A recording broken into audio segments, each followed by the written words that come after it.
चलो देखते हैं। आज हम लोग को पढ़ना है प्लेटीहेल्मिन्थिस संघ, जो कि जंतु जगत का तीसरा संघ है। ठीक है, इनके बारे में बताया जाता है कि ये त्रिस्तरीय तथा द्विपार्श्व सममित होते हैं।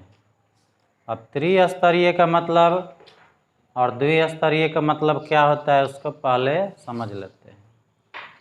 यानी द्विस्तरीय का मतलब होता है कि जिनका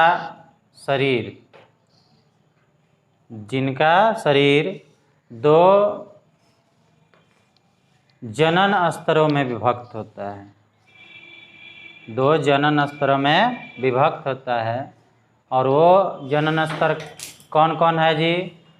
तो एक्टोडर्म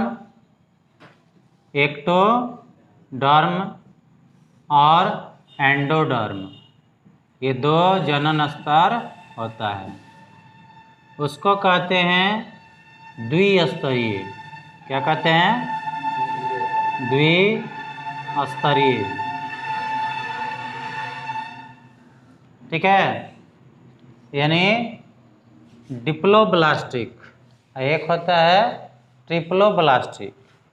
तो इसमें दो स्तर हुआ, लेकिन ट्रिप्लोब्लास्टिक का मतलब यानी त्रिस्तरीय का मतलब होता है कि जिनमें एक्टोडर्म और एंडोडर्म के अलावे एक तीसरा स्तर होता है, वो क्या होता है?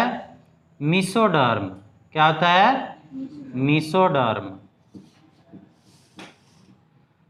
तो अगर ये तीनों जनन स्तर हो तो ऐसे जीव को हम कहते हैं त्रिस्तरीय। और केवल दो ही हो, एक्टोडर्म और एंडोडर्म, तो उसको कहते हैं द्विस्तरीय यानी डिप्लोब्लास्टिक। और तीनों रहेगा तो त्रिस्तरीय यानी ट्रिप्लोब्लास्टिक जीव कहेंगे उन्हें। ठीक है, एक और चीज द्विपार्श्व सममित। द्विपार्श्व सममित का मतलब होता है कि जिनका शरीर अगर बीच से काट दिया जाए तो दो हिस्सों में बढ़ जाएंगे। जैसे मान लीजिए प्लेनेरिया हुआ। ठीक है, प्लेनेरिया ऐसे मान लो, तो इनको बीच से काट दिया जाएगा तो दो हिस्सों में बढ़ जाएगा। तो इसको कहते हैं द्विपार्श्व सममित। ठीक है, तो इस प्रकार के यानी प्लेटीहेल्मिन्थिस जो है संघ, इस प्रकार के जीवों में या संघ में जो जंतु होते हैं वो क्या होगा?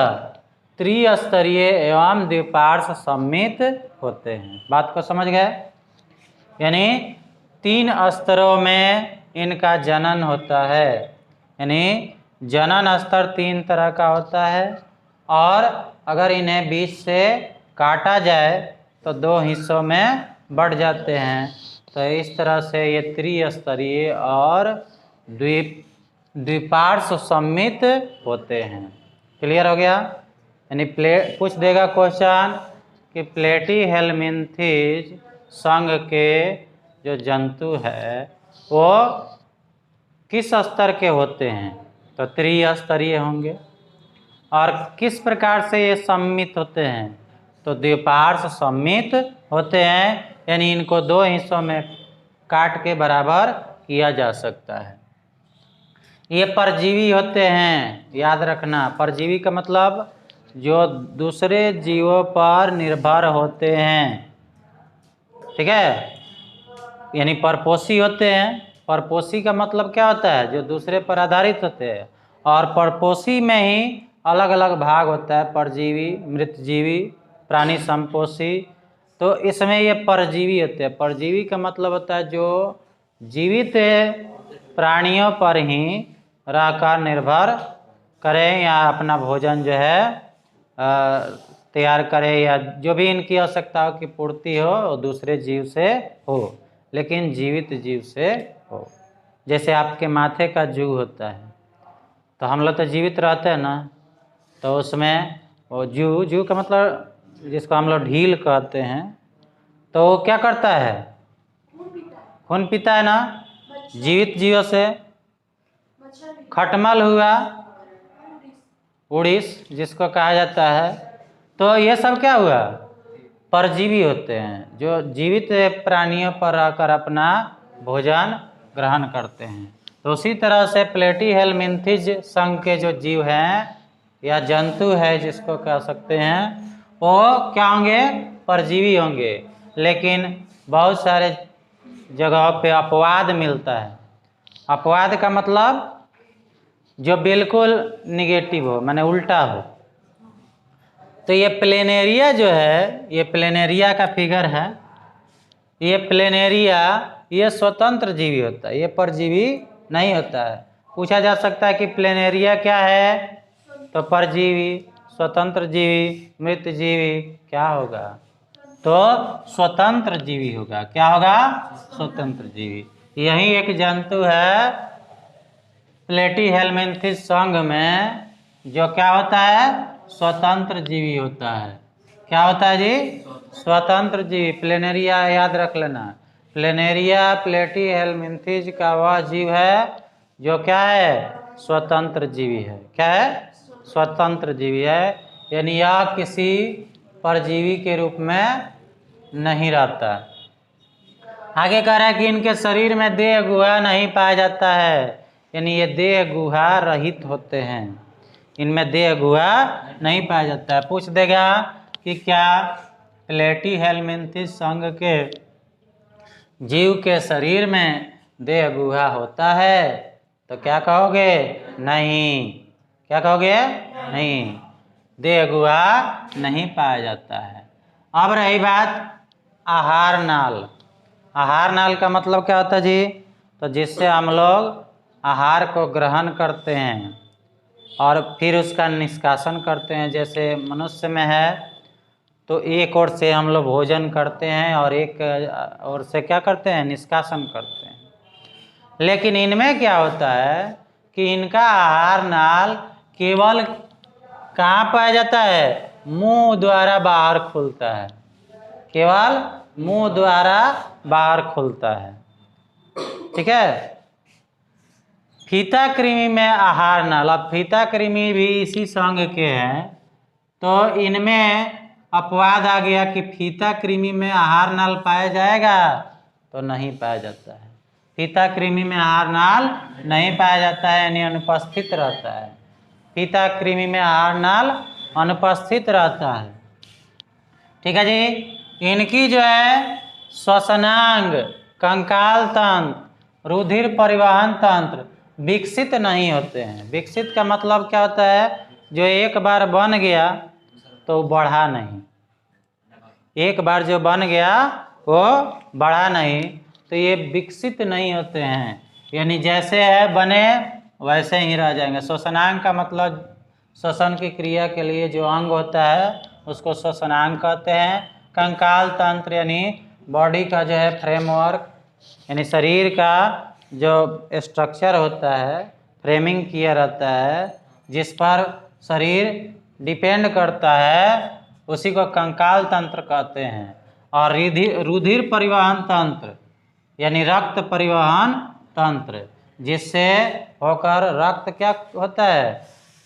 एक जगह से दूसरे जगह शरीर में आता जाता रहता है, उसको रुधिर परिवहन तंत्र कहते हैं।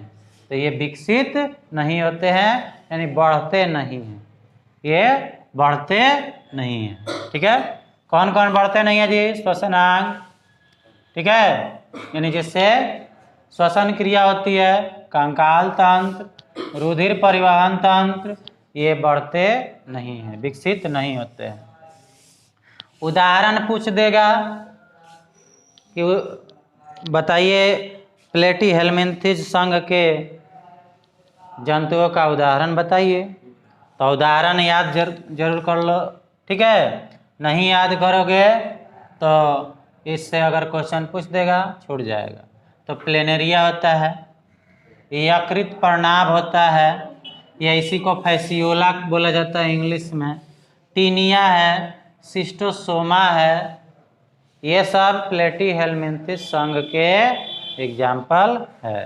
ठीक है, तो हाँ कोई भी एक पूछ देगा, नहीं तो तीनों पूछ सकता है ना, या कोई भी नहीं रहेगा, इससे बिल्कुल हट के रहेगा ना, बिल्कुल हट के रहेगा, वो एग्जाम्पल नहीं देगा और लिख देगा इनमें से कोई नहीं।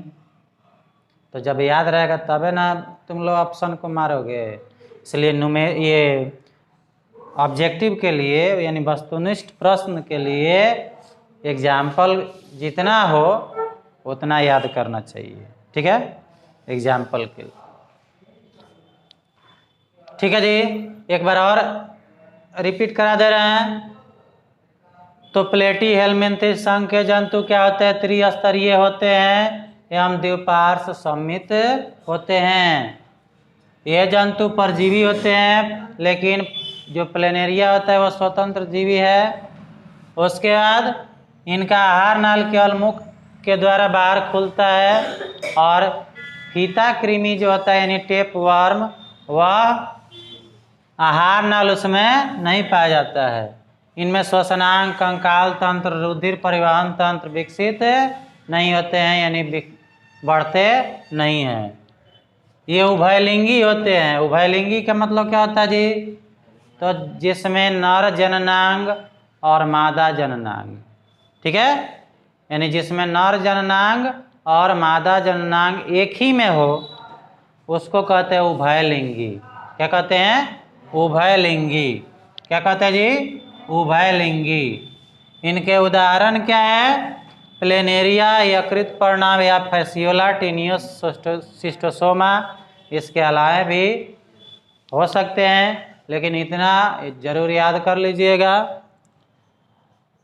ठीक है जी, इससे क्वेश्चन पूछे जाते हैं, आपके क्लास में भी पूछे जा सकते हैं। आगे चल के अगर कंपटीशन का एग्ज़ाम देने जाओगे तो उसमें भी बहुत घुमा फिरा कर क्वेश्चन मिलता है। इसलिए अभी से ही आप लोग तैयारी में लगे रहिए और इसी तरह से लिखकर पढ़ते रहिए। पॉइंट वाइज पढ़ोगे तो आराम से वो ऑब्जेक्टिव बनाने की ज़रूरत ही नहीं पड़ेगी। कैसा हूँ आएगा, आप खुद से भी उसका आंसर कर सकते हैं, ऑब्जेक्टिव खुद तैयार कर सकते हैं। ठीक है, तो जो लोग वीडियो देख रहे हैं मेरे, वो अगर मेरे चैनल को सब्सक्राइब नहीं किए हों तो सब्सक्राइब ज़रूर कर लीजिएगा। कैसा लगा कमेंट कीजिएगा, लाइक कीजिएगा, अपने दोस्तों के साथ शेयर कर दीजिएगा और बेल आइकन को दबाना नहीं भूलिएगा। धन्यवाद।